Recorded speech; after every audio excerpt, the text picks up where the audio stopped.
ദേവൂട്ടിക്കൊപ്പം വരികയാണ് അമ്മേ മൂകാംബികെ. നവംബർ 24 മുതൽ എല്ലാ ദിവസവും രാത്രി 8:30 നമ്മുടെ സ്വന്തം സൂര്യ ടിവിയിൽ. ആന്റി എന്നെ നോക്കാൻ വന്നയാണോ അതോ ജികെ പറ്റി അന്വേഷിക്കാൻ വന്നയാണോ? മോളെ നോക്കാൻ എന്താ സംശയം? മോളെ നന്നായി നോക്കണെങ്കിലേ മോൾ ഇടപെടുന്ന ആളുകളെ കുറിച്ചൊക്കെ നന്നായി പഠിക്കണമല്ലോ, അതുകൊണ്ട് ചോദിച്ചതാ. അതിന്റെ ആവശ്യമൊന്നുമില്ല. ജികെ എന്റെ ബെസ്റ്റ് ഫ്രണ്ടാ. ജികെയോട് മോശമായിട്ട് പെരുമാറണ്ട, അതെനിക്ക് ഇഷ്ടമല്ല. Okay okay okay.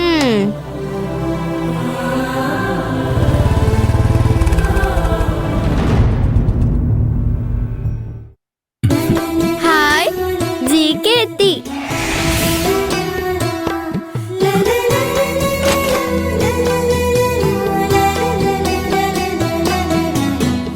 ഓ, ഇയാളാണോ ജികെ?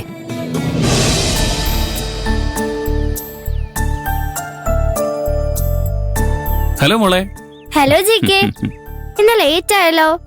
ഇന്ന് കുറച്ച് വർക്ക് കൂടുതലുണ്ടായിരുന്നു. എന്താ സാറിന്റെ വർക്ക്? അത് ജികെ പറ്റി കൂടുതൽ അന്വേഷിക്കണ്ടെന്ന് ഞാൻ പറഞ്ഞല്ലേ. സാരമില്ല മോളെ. ആന്റി വണ്ടിയുടെ അടുത്ത് നിന്ന് നിക്ക്, ഞാൻ വന്നോളാം. ശരി.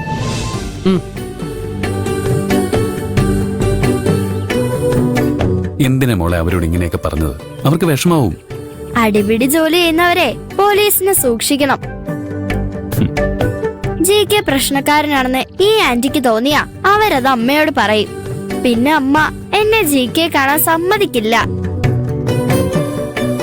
ജികെ എനിക്കൊരു പ്രോമിസ് ചെയ്തു തരണം. എന്താ? ഇനി അടിപിടിക്കൊന്നും പോകരുത്. ജികെ ഒരു ഗുഡ് ബോയ് ആണ്. എന്തെങ്കിലും നല്ല ജോലി ചെയ്ത് ജീവിക്കാൻ ശ്രമിക്കണം. അങ്ങനെയാണെങ്കിൽ അമ്മയ്ക്ക് ജികെയോട് ഒരു കുഴപ്പം ഉണ്ടാവില്ല.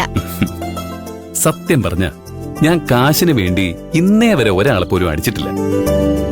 മോക്ക് അച്ഛനുമായിട്ടൊരു പ്രശ്നമുണ്ടെന്ന് പറഞ്ഞപ്പോ ഇടപെട്ടതുപോലെ ചില കൂട്ടുകാർക്ക് വേണ്ടി പല പ്രശ്നങ്ങളിലും ഞാൻ ചെന്ന് തലയിട്ടു. അങ്ങനെ കുറച്ച് കേസുകളൊക്കെ ഉണ്ടായതാ. അല്ലാതെ ഞാൻ ഗുണ്ടയൊന്നും അല്ല. ശരിക്കും ശരിക്കും. മോള് മുകുന്ദൻ അങ്ങളോട് ചോദിച്ചു നോക്ക്. ഇപ്പോഴാ എനിക്ക് സമാധാനമായത്.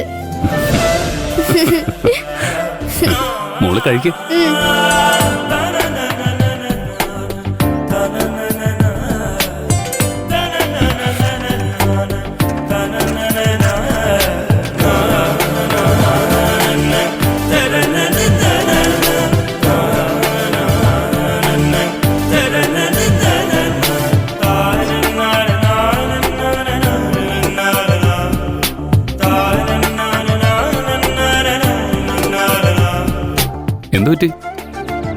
എന്റെ ക്ലാസ്സിൽ പഠിക്കുന്ന കുറെ കുട്ടികൾക്ക് സൈക്കിൾ ചവിട്ടാൻ അറിയാം. എനിക്കും പഠിക്കണമെന്നുണ്ട്, പക്ഷേ ആർക്കും പഠിപ്പിക്കാൻ നേരമില്ല. ജികെ എന്നെ സൈക്കിൾ ചവിട്ടാൻ പഠിപ്പിക്കോ? അതിനെന്താ, നമുക്ക് സെറ്റാക്കാന്നേ. മോളിപ്പോ ഐസ്ക്രീം കഴിക്കേ.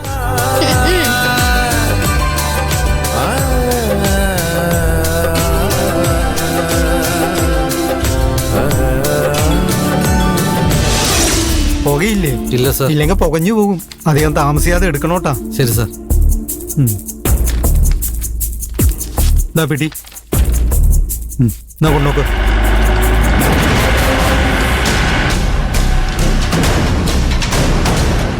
ആ നിർത്ത്.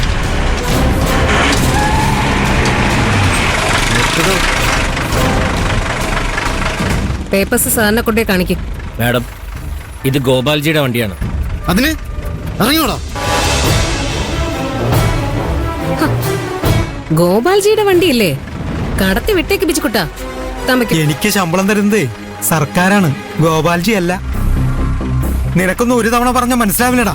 വണ്ടിയുടെ പേപ്പർ എടുത്തുകൊണ്ട് വാ.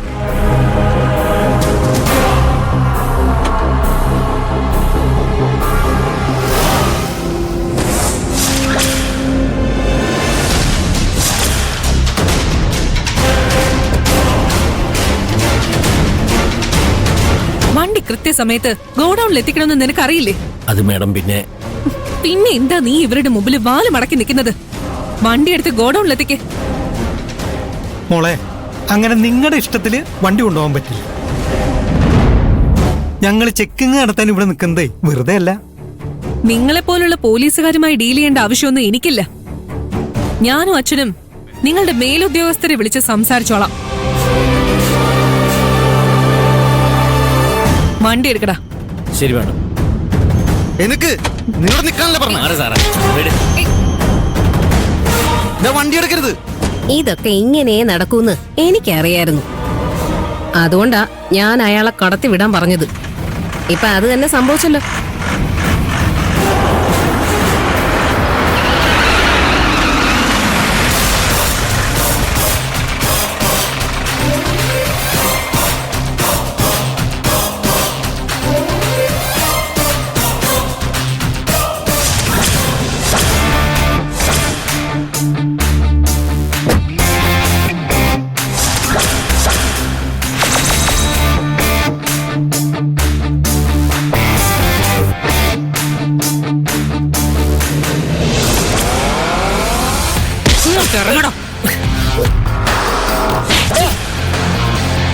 പോലീസുകാര് പറഞ്ഞ അനുസരിക്കാൻ നിനക്ക് വലിയ ബുദ്ധിമുട്ടാണല്ലേ?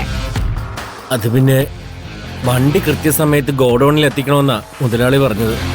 നിന്റെ മുതലാളി ദൈവം തമ്പുരാനൊന്നും അല്ലല്ലോ.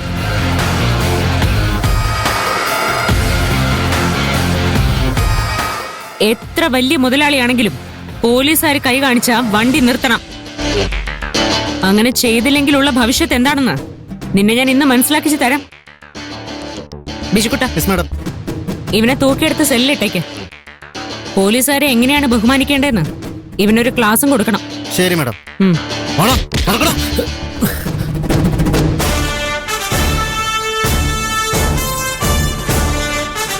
ഇതിനകത്ത് സ്പിരിറ്റ് അല്ലേ? അതിനുവേണ്ട പേപ്പേഴ്സ് ഒന്നും കയ്യിൽ കാണില്ല. അപ്പൊ പിന്നെ ഒരു ഷോ കാണിച്ച് വണ്ടി ഗോഡൌണിൽ എത്തിക്കാന്ന് കരുതി. പണ്ടത്തെ പോലെ നിന്റെ അച്ഛന്റെ കാശും വാങ്ങി എന്ത് തോന്നിയാസത്തിനും കൂട്ടുനിൽക്കുന്ന പോലീസുകാരല്ല ഇപ്പൊ ഉള്ളത്. നല്ല അന്തസ്സോടെ ജോലി ചെയ്യുന്നവരാ. അതിന് അപവാദമായിട്ട് ചിലരൊക്കെ ഉണ്ട്. എന്ന് കരുതി മുഴുവൻ ഡിപ്പാർട്ട്മെന്റും നിന്റെ അച്ഛന്റെ കാശ് കണ്ട് വീഴുമെന്ന് പ്രതീക്ഷിക്കരുത്. സർ, ഈ വണ്ടി സീസ് ചെയ്തേക്ക്. Okay madam.